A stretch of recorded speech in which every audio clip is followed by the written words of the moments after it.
नमस्कार साथियों, स्वागत है आप सभी का अंकित इंस्पायर्स इंडिया पर। मैं हूं अंकित अवस्थी। आप हैं मेरे साथ में एक बेहतरीन सेशन में। बेहतरीन सेशन क्या है कि आज भारत ने जियो पॉलिटिक्स के अंदर एक जबरदस्त मूव किया है। और जबरदस्त मूव क्या है?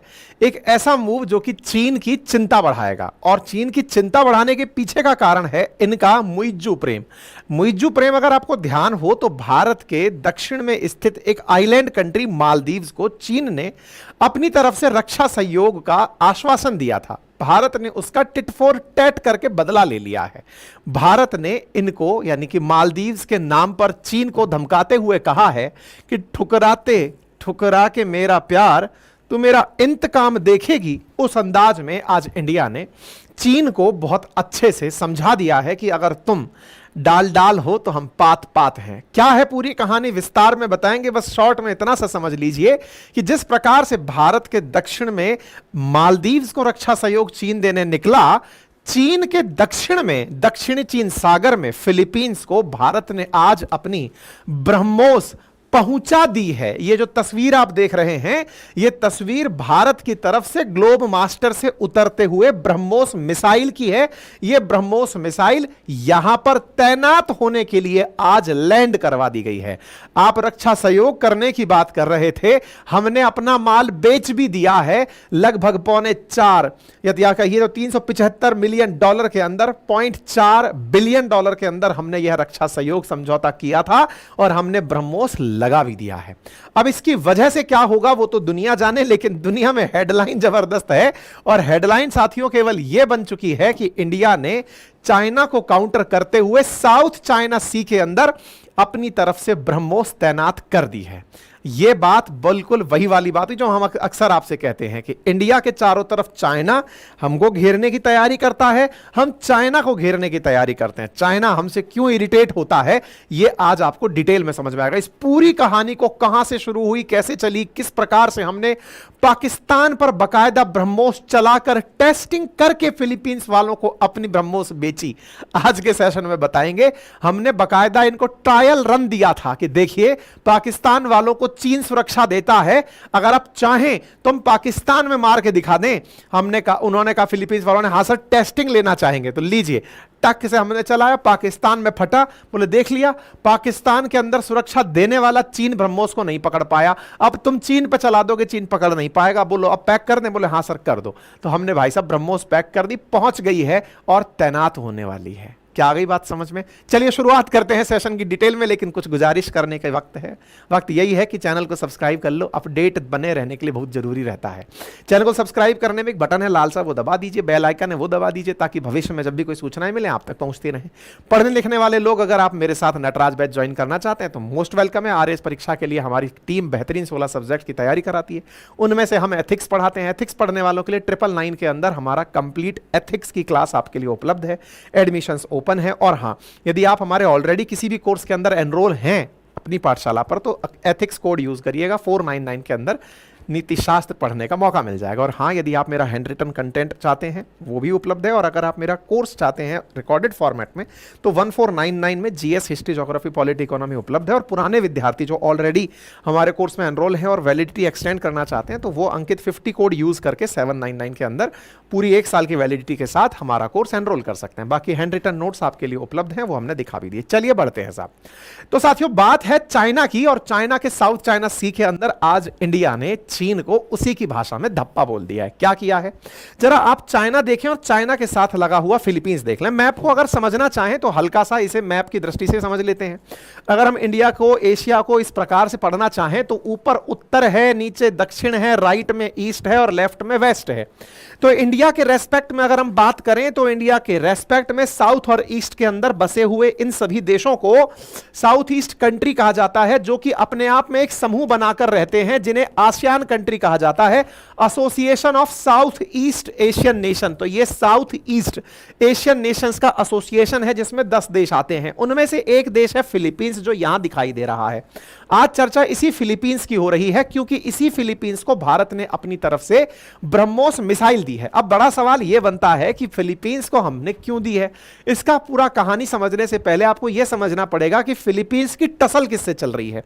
तो जरा आप जब दक्षिण में फिलीपींस देखते हैं तो इसके सामने एक समुंदर दिखाई देता है, इस समुंदर को आपको और डिटेल में दिखाते हैं। तो देखिए ये फिलीपींस रहा, इसके सामने ये समुंदर दिखाई दे रहा है, इसे साउथ चाइना सी के नाम से जाना जाता है। साउथ चाइना सी क्यों? क्योंकि चाइना के दक्षिण में है ये, इसलिए इसको साउथ चाइना सी, जैसे इंडिया के दक्षिण में इंडियन ओशन है, ऐसे चाइना के दक्षिण में साउथ चाइना सी है। ठीक है साहब, अब इसके बारे में भी जान लीजिए। जो ये फिलीपींस नाम का देश है ना, इसमें 7641 आइलैंड हैं, जिन पर मात्र 2000 आइलैंड पर ही जनता रहती है, बाकी सारे आइलैंड खाली पड़े हुए हैं। लगभग 11 करोड़ की आबादी यहां पर निवास करती है। अब इस मैप को थोड़ा और डिटेल में देखते हैं।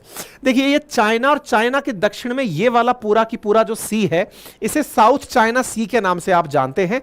इस पूरे सी को चाइना वाले क्लेम करते हैं, जस्ट लाइक कि अगर इंडिया कल को इंडियन ओशियन क्लेम कर दे कि ये पूरा ओशियन मेरा है, क्योंकि इसमें नाम इंडिया का लगा हुआ है और कभी कभी हम भी पानी में घूमने जाया करते थे। चाइना बिल्कुल वैसे ही करता है। चाइना ने बकायदा अपने यहां से निकाल करके 9 लाइनें खींच रखी हैं यों करके, और कहता है कि ये 9 डैश लाइन जहां तक हमने खींच दी, ये पूरा पानी हमारा, इसे हम साउथ चाइना सी कहते हैं। ठीक है साहब, अब इस साउथ चाइना सी में कुछ और देश भी अपना लंगर डालकर बैठे हैं जो इस समुंदर के आसपास हैं। देखिए ये स्ट्रेटेजिकली बहुत ज्यादा इंपॉर्टेंट ओशियन है।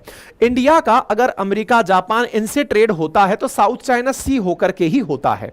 स्ट्रेट ऑफ मलक्का से निकलते हुए यहां साउथ चाइना सी से होते हुए दुनिया भर का ट्रेड हम करते हैं। दुनिया का समुंदर से होने वाले ट्रेड का 1/3 हिस्सा इसी साउथ चाइना सी से जाता है, लगभग 13 लाख करोड़। और फिगर में एग्जैक्ट आपको आगे चल के सेशन में बता दूंगा। लाखों करोड़ में भारत का भी कारोबार इसी समुद्र के थ्रू होता है, इसी सी के थ्रू होता है। यानी कि ये स्ट्रेटेजिकली हमारे लिए ही नहीं, दुनिया के लिए भी बहुत इंपॉर्टेंट सी है, क्योंकि यहां पर सिंगापुर, मलेशिया, फिलीपींस, ब्रुनेई, बहुत सारे देश, वियतनाम, इन सब का समुद्र है ये। लेकिन उन सब के पानी को चाइना कहता है कि ये मेरा अपना है। अब इसके हालात क्या हैं कि इस ओशन के अंदर कई आइलैंड्स हैं जिन्हें लेकर विवाद बना रहता है। उन आइलैंड्स को कोई अपना कह दे, जिनको ऐसे समझिए जैसे इंडिया ने अपने दक्षिण में स्थित अंडमान निकोबार को जैसे अपना मान रखा है, अपना है जैसे हमारे पास में, बिल्कुल वैसे ही साउथ चाइना सी के अंदर यहां पर कुछ आइलैंड्स हैं जिन्हें चीन अपना क्लेम करता है। उनमें 3 आइलैंड हैं जिनकी वजह से बहुत कलेश मचता है।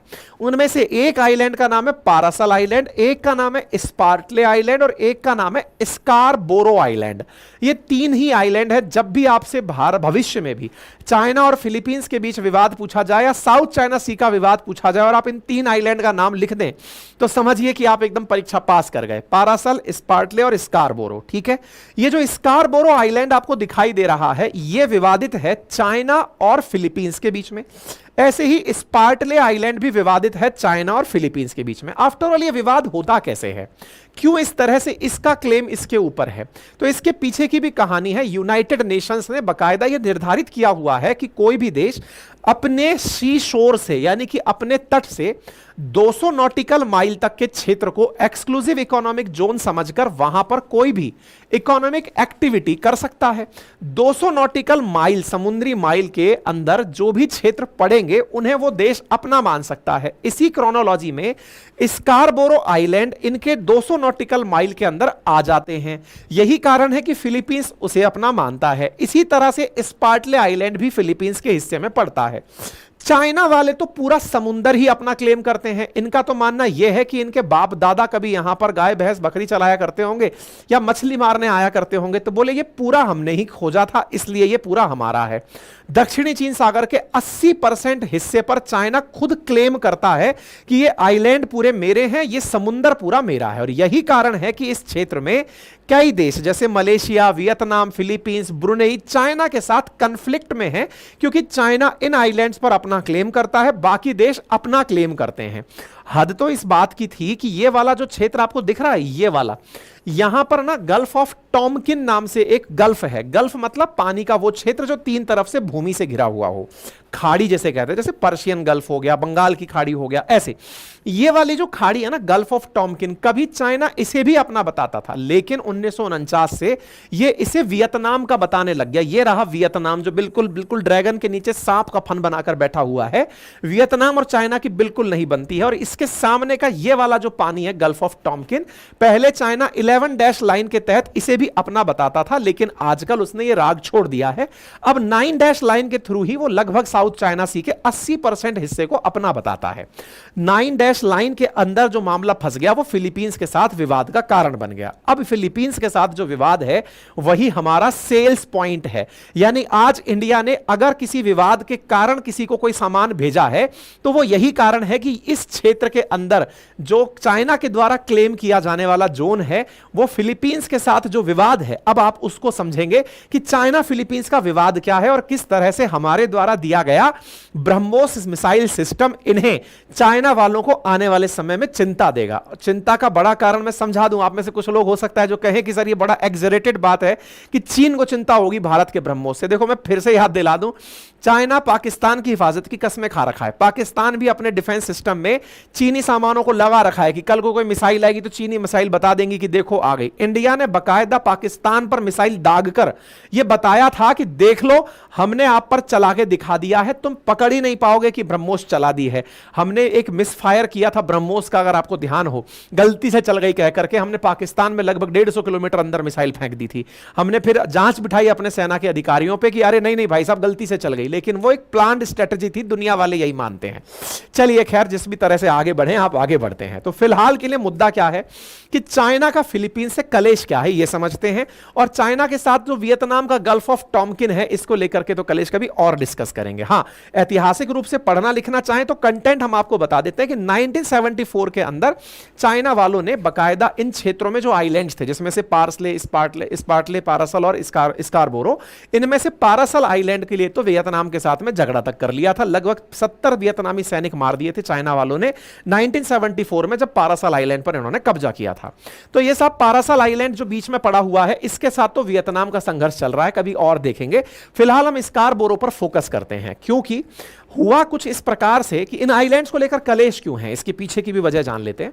असल में क्या होता है ना कि ये सारे क्षेत्र जो कि आइलैंड्स वाले हैं इनके शोर में, इनके तट पर तेल के भंडार पाए जाते हैं। इसी प्रकार की एक घटना हुई 1976 में जब फिलीपींस ने ऑयल फील्ड डिस्कवर किए। कहां पर डिस्कवर किए? ये वाला जो पलवन शेल्फ है ना, इस पलवन शेल्फ में फिलीपींस को तेल मिल गया। जब तेल की डिस्कवरी हुई यहां पर, और आईएमएफ ने अपने प्रेडिक्शन में बताया कि ये इतना तेल है कि इससे फिलीपींस आत्मनिर्भर हो सकता है तेल में, तो फिलीपींस ने इन क्षेत्रों में तेल तलाशना शुरू किया। यह बात तेल तलाशने की क्यों साझा हुई? क्योंकि इन क्षेत्रों को सारे देश यानी कि जो फिलीपींस है वो अपना मान सकता था। यानी फिलीपींस के आगे आने वाले जो क्षेत्र थे 200 नॉटिकल माइल के क्षेत्र में जहां तेल मिला वो फिलीपींस का अपना था। लेकिन चाइना को लगा कि बेटा तुम यहां से तेल निकालोगे, ताकतवर हम हैं, तो हम क्या यहां पर केवल मच्छी मारेंगे? नहीं, हम ये आइलैंड भी अपना मानेंगे और उसके आसपास के पूरे पानी को अपना मानेंगे, यानी केवल मच्छी नहीं हम तेल भी निकालेंगे। खैर कोई बात नहीं साहब। अब दुनिया में वो कौन सा नियम है जिसके आधार पर समुद्री सीमाएं निर्धारित होती हैं कि हां भाई इस समुद्र से इतना दूरी तक का क्षेत्र हमारा कहलाएगा? तो देखिए समुद्र से 200 नॉटिकल माइल तक का डिसीजन कैसे हुआ उसके पीछे की कहानी सुनिए। यूनाइटेड नेशंस का एक लॉ है, जैसे United Nation convention on law of sea कहा जाता है, यूएन क्लॉज कहा जाता है। 1982 के अंदर दुनिया के देशों ने यह सोचा कि यार जमीन तो पता चल गई कि हमारी है, लेकिन समुद्र किसका है ये कैसे पता चले? तो बोले इसके लिए हम लोग समुद्र की सीमा निर्धारण का एक देशों के साथ बैठ करके कोई कंक्लूजन निकालते हैं। तो ऐसी स्थिति में 7 देश इकट्ठे हुए 1984 के अराउंड, 82 के अराउंड, और उन्होंने इकट्ठा होकर के निर्धारित किया कि हम लोग कौन से पानी को अपना कहेंगे। ये जब निर्धारण शुरू हुआ कि इस पानी को हम अपना कहेंगे, इसी निर्धारण में निकलकर आया कि कोई भी देश अपनी सीमा से 200 नॉटिकल माइल तक के क्षेत्र को अपना मान सकता है। लेकिन साउथ चाइना सी में यह रायता फैल गया। क्यों? क्योंकि साहब यहां तो बहुत सारे देश सीमा के अंदर हैं, इसका 200 नॉटिकल माइल, दूसरे देश के 200 नॉटिकल माइल, लेकिन चाइना वाले तो यहां पर पूरा पूरा पानी क्लेम कर रहे हैं। तो 200 नॉटिकल माइल का जो सिद्धांत है वो चाइना वालों के रास नहीं आया। यही कारण है कि स्कारबोरो आइलैंड जो कि एक तरह से फिलीपींस से तो 100 नॉटिकल माइल्स पर है और चाइना से 500 नॉटिकल माइल पर है, चाइना वालों की जिद के चलते कि हम नहीं मानते यूएन क्लॉज को, हम साउथ चाइना सी के अंदर पूरा पानी हम अपना मानते हैं, 80% कुल पानी को हम अपना मानते हैं, इसमें पड़ने वाले आइलैंड्स को भी हम अपना मानते हैं। इस यूएन क्लॉज के आने के बाद में फिलीपींस और चाइना के बीच में काफी कंफ्लिक्ट बढ़ गए। मतलब आप इस तरह से देखिए, यहां पर आपको यह स्कारबोरो आइलैंड दिखाई दे रहा है जो कि फिलीपींस के एक्सक्लूसिव पानी जोन के अंदर आता है। चाइना वालों की जबरदस्ती में आता है। ये डैश जो बने हुए हैं ये 9 डैश कहलाते हैं, इन 9 डैश के अंदर वो आता है। तो चाइना वाले तो 9 डैश के कारण इसको काउंट कर रहे थे और फिलीपींस वाले इसको exclusive economic zone UN clause के अकॉर्डिंग, यूनाइटेड नेशंस के कॉल के अकॉर्डिंग काउंट कर रहे थे। दोनों ने अपने अपने प्रूफ दे दिए। चाइना वाले कहते थे कि हमारे दादा परदादा यहां मच्छी मारते थे, हम इसलिए इस पानी को अपना मानते हैं। फिलीपींस वाले कहते हैं कि साहब सरकार की यूएन की तरफ से बताए हुए नियमों से यह हमारा है, इसलिए हम इसको अपना मानते हैं। दोनों इस बात को लेकर झगड़ना शुरू किए। अब ये जो स्कारबोरो आइलैंड है ना, ये कोरल रीफ आइलैंड है। कोरल्स का मतलब कुछ इस प्रकार से यहां पर मूंगा की चट्टानें पाई जाती हैं जिसमें कोरल्स निवास करती हैं। जहां कोरल्स होती हैं वहां मछली उत्पादन बहुत होता है। और ये जो चाइनीज देश हैं, साउथ चाइना सी के आसपास बसे हुए देश हैं, इनके मुख्य भोजन में मछली का सेवन होता है। तो मछलियों को लेकर के ये लोग, मतलब समझ लो जापान हुआ, चाइना हुआ, ये फिलीपींस हुआ, इनके प्रमुख भोजन में जैसे अपन लोग सब्जी और अनाज के लिए मतलब संघर्षरत हैं, ऐसे ये लोग मछलियों के लिए संघर्षरत हैं कि भाई मछली मार के खानी है। यानी जापान वाले तो भाई वेल तक का शिकार कर लेते हैं, ठीक है।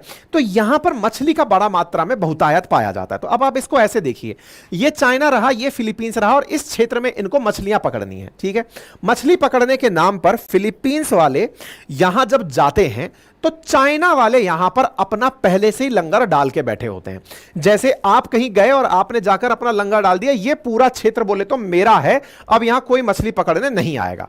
आप हद इस तरह से समझिए कि चाइना वाले लगातार, मतलब ये आपको 2016 की मैं न्यूज दिखा रहा हूं, लगातार लंबे समय से इन क्षेत्रों में अपना कब्जा बनाकर चल रहे हैं। मतलब आप इस तरह से देखिए कि चाइना वाले इस स्कारबोरो के चारों तरफ समुद्र में तैरती हुई सीमा बना दी है, यानी कि बोटल्स तैरा दिए, बोटे बोटे पाइप वो तैरा दिए, ताकि तैरते हुए दिख जाए कि ये पूरी सीमा क्षेत्र अब चारों तरफ से चाइना की है, कोई भी इसके अंदर एंट्री नहीं करेगा। आपको मैं एक वीडियो दिखाता हूं, यहां पर देखिए, ये आपको यहां पर फ्लोटिंग जो है ना, ये बॉर्डर सा दिखाई दे रहा होगा। ये फ्लोटिंग बॉर्डर किस बात का है? चाइना वालों ने 2023 के अंदर, आप देख रहे हैं, ये एक उदाहरण है कि फ्लोटिंग बॉल्स डाल दी ताकि ये पता चल जाए कि ये क्षेत्र हमारा है, इसमें कोई और नहीं आएगा। कोई बात नहीं साहब। फिलीपींस वालों ने इनके डाले हुए इस, देखो ये सितंबर में देख रहे हैं आप, फिलीपींस वालों ने देखो 24 तारीख की न्यूज देख रहे हैं कि चाइना वालों ने समुद्र में अपने पाइप डाल दिए, इस प्रकार से मोटी मोटी बॉल डालकर कह दिया कि ये पूरा पानी मेरा है। फिलीपींस वाले पानी के अंदर गोताखोरी करते हुए पहुंचे और जाकर के इनकी जो फ्लोटिंग बैरियर थी ना, उसको काट कर चले आए। वीडियो दिखाता हूं, ये देखिए, ये फिलीपींस वाले इनके तैरते हुए जो तार हैं, ये देखो आपको दिखाई दे रहे होंगे, जो समुद्र में इन्होंने बैरिकेटिंग बांध रखी थी, यहां पर ये लोग जाते हैं तैरते हुए। फिलीपींस के नाम, ये देखिए, ये लोग गए और ये जाकर के फिलीपींस वाले बकायदा वीडियो बनाए और जाकर के इसको काट कर चले आए कि लो बेटा, किसी की कोरल रीफ पर कब्जा नहीं है का। अब फिलीपींस वाले जब इस तरह की हरकत करेंगे तो चाइना वालों का तो भाई साहब खून जलेगा। खून जलेगा तो चाइना फिलीपींस वालों को धमका दिया और कहा कि बेटा तुम अगर इस तरह से काट दिए तो फिर मेरे से बुरा कोई नहीं होगा। तो सितंबर 2023 की आप ये कटिंग देख रहे हैं कि यहां पर इस डिस्प्यूटेड इस रीफ को लेकर के इन दोनों के बीच में विवाद शुरू हो जाता है। अब जब भी चाइना के इस प्रभाव क्षेत्र में फिलीपींस वाले जाते तो भाई ये दूर से लेजर लाइट मार करके उनके ड्राइवरों को दिखने ही नहीं देते इस क्षेत्र को, कि बेटा तुम आओगे तुम पर लेजर लाइट मारेंगे। चाइना दादागिरी करता है इस क्षेत्र में। फिलीपींस की मछुआरे जब जाते हैं, कोस्टल गार्ड इस क्षेत्र में मछली पकड़ने जाते हैं, उनको ये दूर से लाइट दिखा करके रास्ते से भ्रमित कर देते हैं, दूर से ही भगा देते हैं। आप इधर न्यूज देख सकते हैं, मिलिट्री गेट बकायदा लेजर यूज करके इनको रास्ते से भगा दिया जाता है। कोई बात नहीं साहब। मतलब अब आपको यह समझ में आ गया होगा कि चाइना का और फिलीपींस का एक आइलैंड को लेकर कितना विवाद है। मतलब जाकर कोई किसी के अगर बॉर्डर काट के चले आ रहा है तो इसका मतलब तो आप समझ ही रहे होंगे।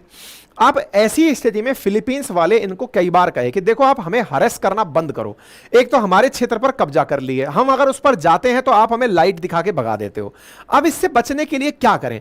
इनके मछुआरों को पकड़ लेते हैं। इनको यह समाधान मिला कि यहां पर अगर किसी प्रकार का कंट्रोल बनाकर रखना है तो फिर हमें किसी की सहायता लेनी होगी। किसकी सहायता लें? तो भाई चाइना का दुश्मन बैठा इंडिया, तो भाई फिलीपींस वाले इंडिया पहुंचे। इसी पूरे कलेश में, यह कलेश एक दिन का तो था नहीं, लंबे समय से चला आ रहा था। इंडिया वालों ने इनकी दुखती हुई नब्ज को पकड़ा कि देखो आप डरो मत, अभी आपके पास कुछ है नहीं इसलिए धमका रहे हैं आपको हमसे इस समय मदद चाहिए, तो आइए हम आपको मदद देते हैं। इंडिया ने इनको समझा के $375 मिलियन में ब्रह्मोस के 3 मिसाइल डिफेंस सिस्टम टिका दिए कि आप 2022 में डील डन कर लिए। फिलीपींस वालों ने 2022 की जनवरी में हमसे कहा कि हम आपके ब्रह्मोस मिसाइल सिस्टम को, अब ये ब्रह्मोस सिस्टम क्या है थोड़ा सा इसके बारे में जान लीजिए। भारत की क्रूज मिसाइल सिस्टम है, ये दुनिया की फास्टेस्ट क्रूज मिसाइल्स में कंसीडर की जाती है। क्रूज का मतलब जमीन के समानांतर चलने वाला मिसाइल सिस्टम, 290 किलोमीटर की रेंज तक जाने वाला मिसाइल सिस्टम है और इसकी स्पीड 2.8 मैक के अराउंड है, यानी कि 990 मीटर पर सेकंड की गति से यह गति करती है। आवाज की गति से लगभग 2.8 टाइम्स ज्यादा गति करती है। बढ़िया वारहेड ले जाकर फोड़कर आ सकती है।